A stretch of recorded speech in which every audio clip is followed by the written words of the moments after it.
আসসালামু আলাইকুম ভিউয়ার্স, আজ আমি আপনাদের সাথে শেয়ার করব রূপচাঁদা মাছের একটা রেসিপি। রূপচাঁদা মাছটা আমরা সাধারণত ভাজা কিংবা ভুনা খেতেই বেশি পছন্দ করি, কিন্তু এই মাছটা আমি আজ সবজি দিয়ে রান্না করে দেখাবো। আমি যেভাবে এই মাছটা সবজি দিয়ে রান্না করেছি আপনারাও এইভাবে বাসায় রান্না করে দেখবেন। ভাজা কিংবা ভুনার চেয়ে এইভাবে সবজি দিয়ে রান্না করলেও কিন্তু রূপচাঁদা মাছ খেতে ভীষণ ভালো লাগে। আমি কিছু কমেন্ট পেয়েছিলাম তরকারি রান্নার শুরুতে কালারটা ঠিক থাকলেও রান্নার শেষে কালারটা কালচে হয়ে যায়। রান্নার শেষেও কিভাবে তরকারির কালারটা সুন্দর রাখা যায় সেই বিষয়ে রয়েছে আজকের ভিডিওতে কিছু টিপস। আশা করছি আপনাদের কাজে আসবে।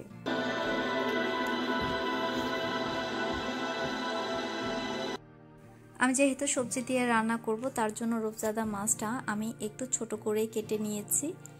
দিয়ে দিলাম সামান্য লবণ আর দিয়ে দিচ্ছি হাফ চা চামচ পরিমাণ হলুদ গুঁড়ো, দিচ্ছি কোয়াটা চা চামচ পরিমাণ ধনিয়া গুঁড়ো। এখন সব কিছু ভালোভাবে ম্যারিনেট করে নিচ্ছি। ম্যারিনেট করার পরে আমি 10 থেকে 15 মিনিট এভাবে রেখে দিচ্ছি। এখানে কিছু সবজি রয়েছে, নিয়েছি বেগুন, আলু, ফুলকপিটা আমি হালকা ভাপে সেদ্ধ করে নিয়েছি শিম। দেখতে পাচ্ছেন সবগুলো সবজি কিন্তু আমি অল্প অল্প পরিমাণে নিয়েছি। আমি মনে করি মাছের চেয়ে যদি সবজিটা অতিরিক্ত হয়ে যায় তাহলে সেই রান্নাটা খেতে ভালো লাগে না।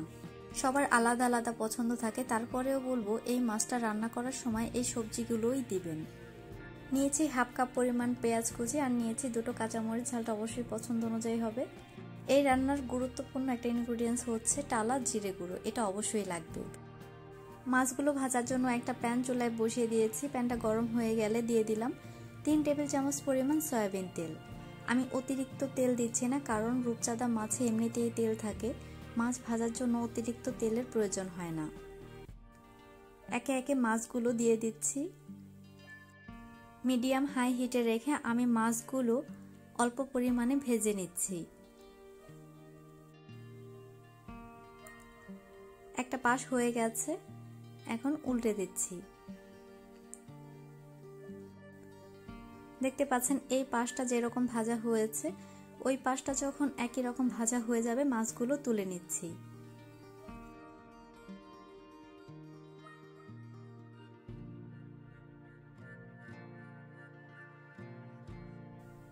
আমার সবগুলো মাছ তুলে নেওয়া হয়ে গেছে।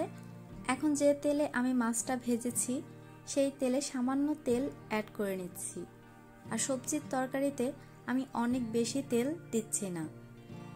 পেঁয়াজ কুচি আর কাঁচামরিচটা আমি দিয়ে দিয়েছি। এখন হালকা বাদামি রং করে ভেজে নিচ্ছি। এভাবে মিডিয়াম আঁচে পেঁয়াজটা ভেজে নেব যাতে পেঁয়াজটা পুড়ে না যায়। পেঁয়াজটা পুড়ে গেলেও কিন্তু তরকারির কালারটা কালচে হয়ে যায়। দিচ্ছি 1.5 টেবিল চামচ পরিমাণ আদা ও রসুন আর জিরা পেস্ট মিক্সড। এখানে হাফ আদা ও রসুন আর হাফ টেবিল চামচ পরিমাণ জিরা পেস্ট মিক্সড করা রয়েছে।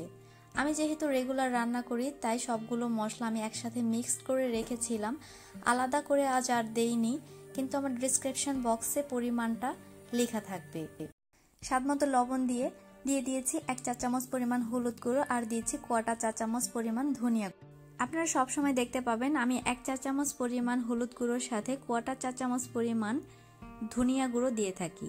ধনিয়া গুঁড়োর পরিমাণটা যদি বেশি হয়ে যায় তাহলেও কিন্তু তরকারির কালারটা কালচে হয়ে যায়।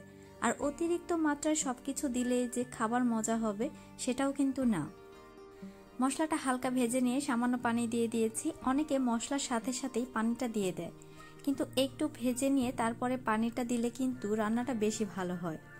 আর চুলার আঁচ কমিয়ে নিলে মশলাটা কখনোই পুড়বে না। আমার মশলা থেকে তেলটা যখন বেরিয়ে এসেছে তখন আমি সবজিগুলো একসাথে দিয়ে দিয়েছি। মশলার সাথে সবজিটা খুব ভালোভাবে মিলিয়ে নিয়ে ঢাকা দিয়ে মিডিয়াম লো হিটে রেখে সবজিটা সেদ্ধ করে নেব।